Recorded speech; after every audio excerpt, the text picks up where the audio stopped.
You're listening to the Eyes on Washington podcast, Holland and Knight's overarching public policy and regulation podcast series.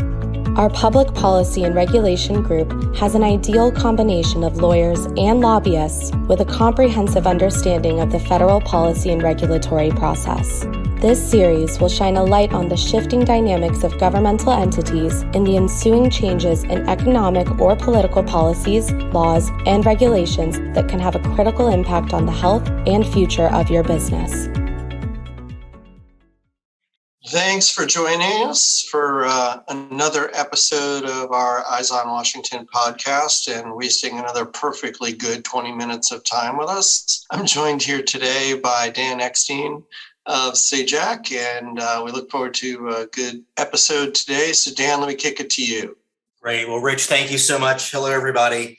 We really do appreciate the partnership with Holland and Knight to talk about topics of interest to government relations executives. Rich, thank you for letting me be part of this, on a topic that's getting increasingly more attention with government relations executives, which is ESG, the acronym for environmental, social, and governance. I'm sure if the listeners do a quick internet search, there'll be a lot of background on ESG. But we're at the end of shareholder season, and particularly now, if you own any stock, there has been a significant focus on how public companies perform, not just on their ability to sell product and services, but their efforts to impact the greater good. Whether it's a commitment on climate change or ways to address social inequalities, investors are asking companies to take positions and lead on big policy issues or matters beyond their traditional business objectives. In addition, many companies have active and vocal employees, and employees are becoming more involved and organized within their workplace, and social media seems to be making it easier for employees to be more willing to publicly express their views about their company and their practices. But, ESG really isn't an investor relations or just, I should say, an investor relations or human resources issue. I think is becoming, and I know, Rich, you and I have talked about this a bit too, it's becoming more of a government affairs focused component, particularly as it relates to how organizations decide to comment or not on broad social issues, what they lobby on or not, and the types of candidates they support through their PACs or not. Corporate executives, I think, Rich, are kind of in a pickle, if you will, because, they're cautious and also cognizant now, probably more than ever, of the cost really of corporate activism. So, Rich, maybe, I can throw a couple questions out and we can just talk a little bit about how companies maybe can navigate through these waters. So really the first question back to you on this, Rich, is the notion of trust, right? So, fundamentally, an effective government affairs function is all about establishing and maintaining trust, with policymakers and candidates. And, if a company is making statements on broad policy matters that may potentially, alienate one side or the other, how does that impact that notion of trust? And frankly, and then how also following to that is, how are some of your clients sort of thinking through and navigating through these waters? Yeah, it's a good question, Dan. And it's really a tough moment in time on that issue of trust, because as we all know, the country, not just from a political perspective, but out in the real world is more and more divided, more red, more blue, deeper red, deeper blue. And, most companies have employees and have customers and constituents that are in both camps. Very few companies only have to sell in large urban areas or more rural areas. And how you undertake ESG commitments and maintain credibility with people watching and caring about those things, but also avoid alienating audiences that may be alienated by certain commitments you would make in that situation becomes more and more difficult. And, all of this harkens back to sort of the last 5 years and then leading up to the Business Roundtable commitment of corporations standing for more than profit and having a positive social role to play, which was really sort of a watershed moment. And I think at the time, all the CEOs thought it was common sense and made sense at the BRT. And now, of course, we have gone through the bathroom bills in Georgia and Texas. Most recently, we've gone through Disney having its special district privileges revoked in Florida at Disney World. And we're seeing sort of the upside and downside of speaking out on ESG issues. We are also seeing more subtle, criticisms, particularly from the right, of woke corporations working on issues that are none of their business, and the position that many conservatives are taking that it isn't the business of companies at the end of the day to advise or make decisions on policy issues like this. It's the business of companies to make income and give jobs to employees, and that's it. Let me ask you a question on that point. I'm not a CEO, but my observation would be is that they're pulled, or senior executives in a corporation are pulled at these strong currents of, on one end, their investor group that they care deeply about, particularly publicly traded companies. And then, of course, obviously, any size company would be, obviously, they're concerned with their employees and their employees' views. So they're getting pulled potentially, in two different directions, or they're being pulled in one direction, which is be more active on these broad topics. But then they're hearing from senior policymakers that there's some potential backlash that may come about if they frankly focus on broader topics. I mean, so how does a CEO basically how do they navigate through that? Well, that is, you are viewing it from the perspective of sort of the downstream element that is visible. Okay. In talking about shareholders and employees and, other stakeholder groups. The other thing that is really difficult for CEOs is you are talking about big money on both sides, right? So the billionaire class, when you've got the money to spend, investing on the left to run shareholder campaigns to push Exxon to make climate commitments and take on climate change more seriously is something you can do. Similarly, on the right, you can go out to Republican states and spend a lot of money and have states basically say to the financial institutions who do their bonding and, do loans in the states that they won't get any business if they have a no carbon or zero carbon requirement for their loans in the private sector. And obviously that was an anti-BlackRock effort that was very well financed, again, by, some of the typical foundations on the left and the right that we see engage in this place. So stakeholders, I don't want to say stakeholders are a front or a tool. They're not. Obviously, they strongly believe in their positions. But what makes a difference here is the amount of money being spent. And CEOs aren't used to being caught in between warring campaigns that are funded in the, tens, if not hundreds of millions of dollars, sometimes with a particular company in their sights, but oftentimes with a particular practice, whether it's a commitment to net zero emissions by 2050 or LGBTQ rights within companies, et cetera. So, look, the biggest thing coming down the pike that CEOs are going to have to deal with, I know because we're doing counseling on this now, are very concerned about Roe v. Wade. What do companies do to somewhat compensate for women employees for women's health issues? For instance, if a woman works in Texas for a tech company, does the tech company pay for travel benefits to a state where she can get the health services she needs?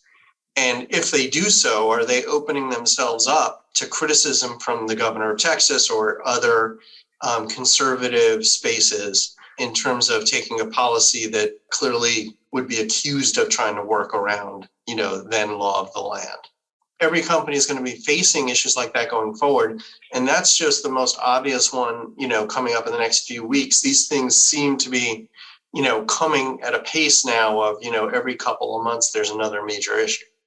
Can you touch on, because my observation is because of the internal advocacy work we do with companies, the tremendous amount of sensitivity, if you will, on making sure that, messages are as balanced as possible in terms of how, companies' public policy priorities, why a company's engaged, the value and purpose of engagement. But then, and the companies obviously are encouraging, which is a good thing, affinity groups, many different types of affinity groups. And some of these groups, are very vocal. And I think some of the concern by some executives is that, they want to encourage these groups to have conversations internally and to coalesce. But then at what point do those groups potentially sort of say, oh, we'd also like you to sign on to this bill or push this particular agenda item, which may not comport.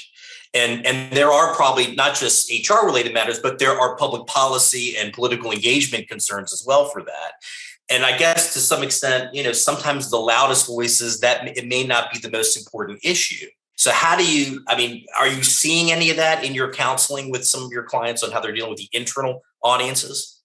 Yeah, for sure. And I've been on the phone for a couple of those calls. And, if you have a company that is headquartered, say, split headquarters between a blue state and a red state, and you get on the phone with the C-suite and, some of the other key officials in a company, and you go through the women's health issue and the choice issue that I just discussed, you get some, average American discussions going on.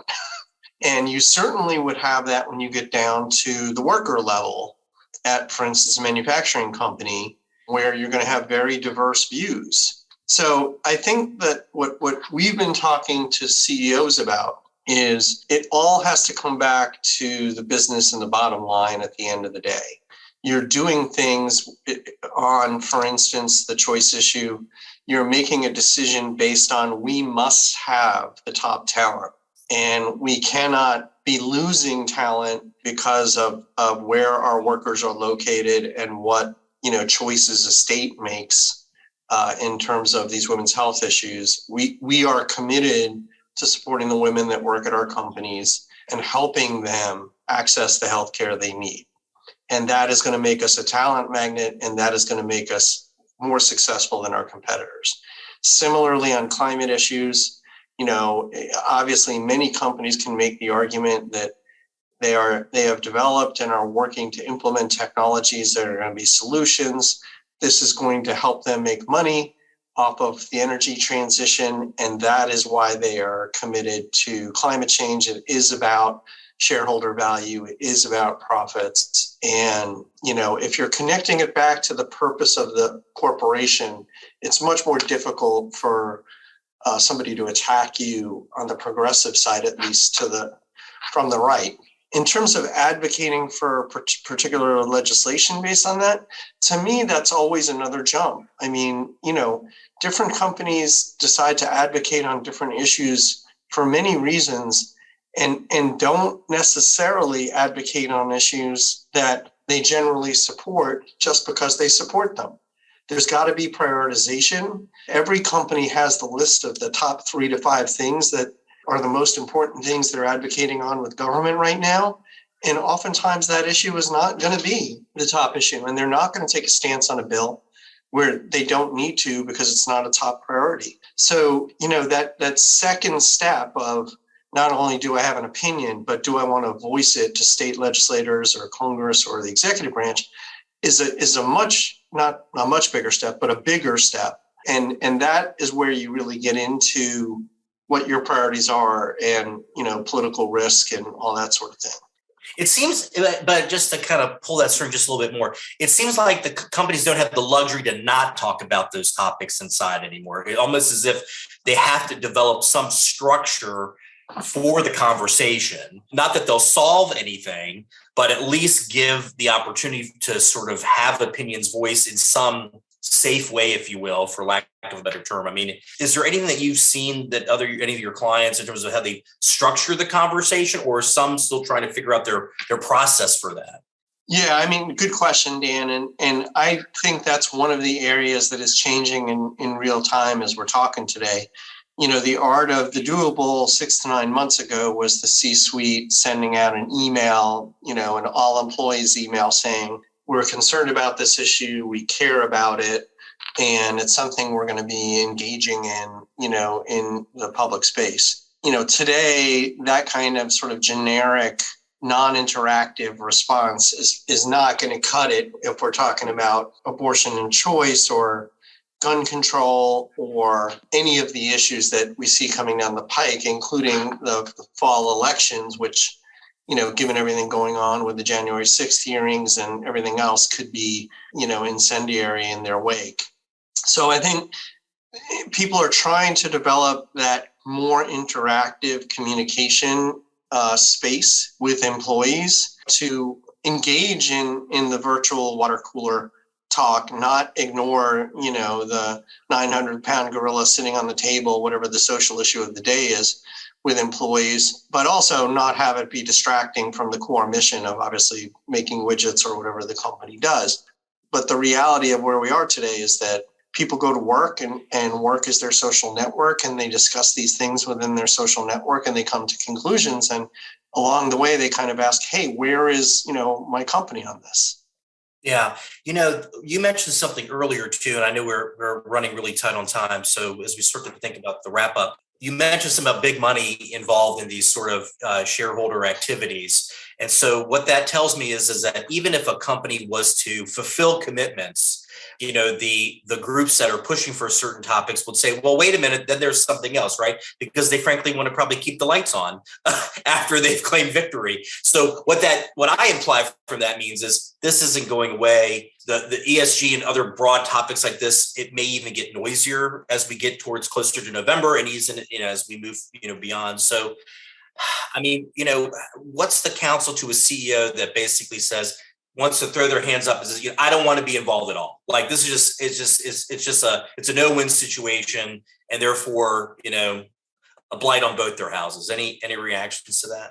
My general reaction is it's really hard to get a CEO gig if you're an ostrich. But if you're already a CEO and you're going to try to ostrich, which I will use as a verb, even though I'm not sure it's supposed to be, I think you are in severe danger of getting kicked in your butt while your head is in the ground. I don't think that's a realistic approach to how people are processing these issues at this point. 24/7 traditional and social media coverage on issues, and the expectation today, particularly coming out of the pandemic from employees, that they are looking for, if you want to know what companies are winning, companies that are winning are providing meaning to their employees through the job experience. Employees want to feel that they are accomplishing and achieving something that matters. And ignoring the issues of the day is not going to make you best in class in being a talent magnet, to sort of figure that piece into meaning.